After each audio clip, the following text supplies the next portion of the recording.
मेन थांखियानो जाहैबाय गाहाय जोंनि बे दा कर्म बिरोध बा फेन डाउन माने जिल्ला हिसाबै गावबागाव ब्लकआव जोङो फेन डाउन खालामदों माने स्ट्राइक खालामदों जोङो जाहाथे सरकारा बे कर्म बिरोधनि गेजेरजोंनो जोंनि बे डिमान्ड बा दाबिफोरखौ जाहाथे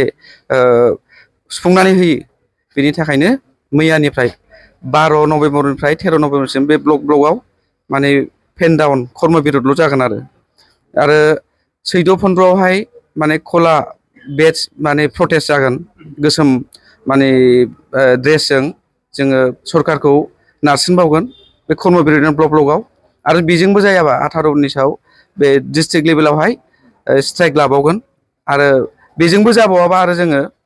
स्टेट लेभेल देशफ्राव जोङो गिदिर जरदार भाबै बे धरना हाबाफारिखौ लागोन आरो जोंनि मेन थांखियानो जाहैबाय जोङो दा 17 18 बोसोरसिम बाहाय साख्रि मावबाय पिनाटि डिपार्टमेन्टआव कन्ट्राक्चुअल बेसिसाव नाथाय मोनसेबो जोंनि बे आसाम सरकारनि बे जोंनि मानगोनां गिबि मन्थ्रि बे हेमन्त बिश्व शर्मा सारनिसिम खावलायहरो जाहाथे जोंनि बे डिमान्ड खालामनायफोरखौ जाहाथे नायस'नो आरो साक्सेस खालामना होयो जोंनि मेन थांखिया जाहैबाय माने मान्थलि बे इंक्रिमेन्ट होनाया मा होनो बिदिखौ दरमा होनाया खम आरो इयारलि इंक्रिमेन्टखौबो जोंनो होआखै आरो मोनसेया जाहैबाय 60 बोसोर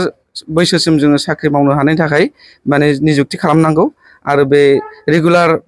साख्रिआवलाफोर जेरेखम माने HRC हिउमेन रिसोर्स पलिसि जे डिपार्टमेन्ट दङ अल इन्डिया बेहाय माने जोंनोबो कन्ट्राक्चुअल बेसिसाव बे हिउमेन रिसोर्स बेखौ जोंनोबो सुबिदाखौ नांगौ आरो जेरेखम जोङो एक्सिडेन्टेल माबा मोनसे जायोबा जोंहा जेबो प्रफिट गैया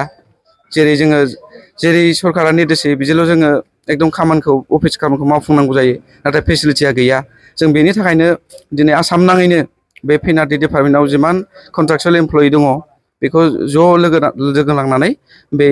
कर्म बिरोध खामानिखौ जों मावगासिनो दं आरो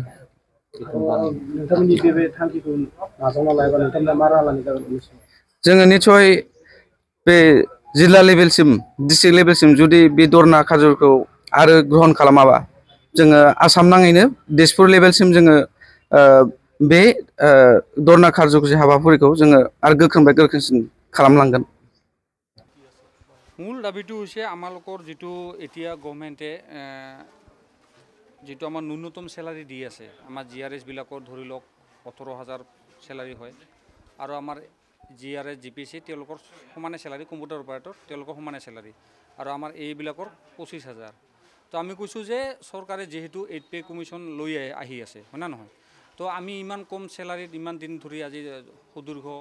16-17 বছৰ ধৰি আমি ডিপাৰ্টমেণ্টত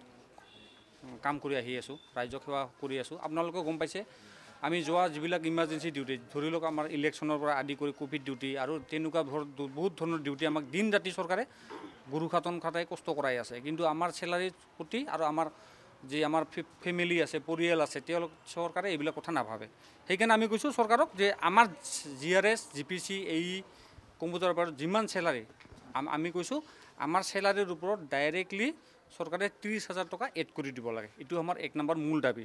দুই নম্বৰ দাবীটো হৈছে আমি কৈছোঁ চৰকাৰক যে যেহেতু প্ৰত্যেক বছৰে যিকোনো অসম চৰকাৰৰ যিবিলাক ৰেগুলাৰ চাকৰি আছে তেওঁলোকৰ কিবা এটা ইনক্ৰিমেন্ট হয় আমি কৈছোঁ আমাৰো ইনক্ৰিমেন্ট ব্যৱস্থাটো যেটো চৰকাৰে আগতে দিছিল আমাক 10% হিটো আমি কৈছোঁ প্ৰত্যেক বছৰে যেনতে এটো মানে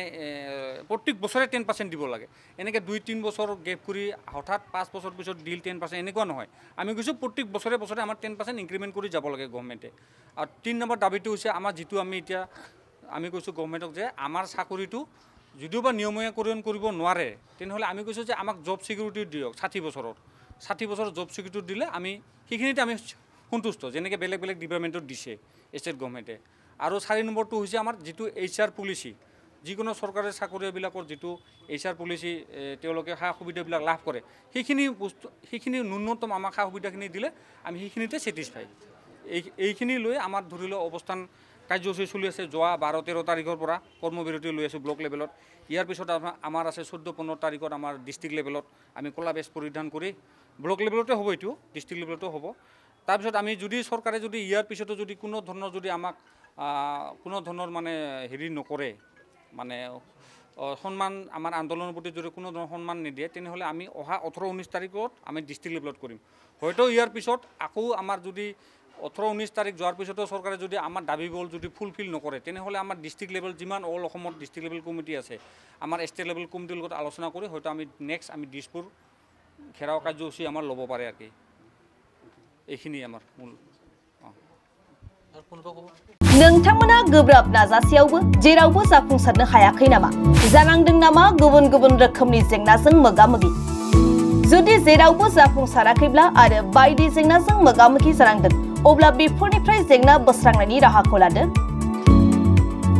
मायांनिफ्राय सोलोंथाइ लानाय मुंदांखा तान्त्रिक आरबाज कबिराजआ नोंथांमोननि बेफोर जेंनाखौ बोस्रांनानै होगोन बयनिबो गेजेराव सोमजिबाय थाग्रा जेंनाफोर जेरै सोलोंथाइ लानायाव सोमजिनाय जेंना हास्थायब्लाबो साख्रि मोनैनि जेंना फालांगियाव जेंना सोमजिनाय हा हुनि जेंना बिसि फिसायनि गेजेराव दावराव दावसि जानाय मोजां मोनलायनायाव हेंथा सोमजिनाय जेंना जुलि जानायनि उनाव गथ' मोनैनि जेंना फेग्रा एबा निसा मुवा लानायखौ गारहोनायनि राहा सुथुरनि गाज्रि नोजोरखौ दानगारनाय जुलि जाखांनायनि उनाव गुबुनजों मोजां मोनलायनायनि सोमोन्दो लाखिनाय राजखान्थि बिथिङाव जेंना बायदि बायदि जेंनाफोरखौ गैया खालामनायजों लोगोसे गोसो बोनो हानाय गोहोनि ताबिज एबा राजमुहिनि ताबिजखौ मुंदांखा आरबाज कबिराजनिफ्राय मोननो हागोन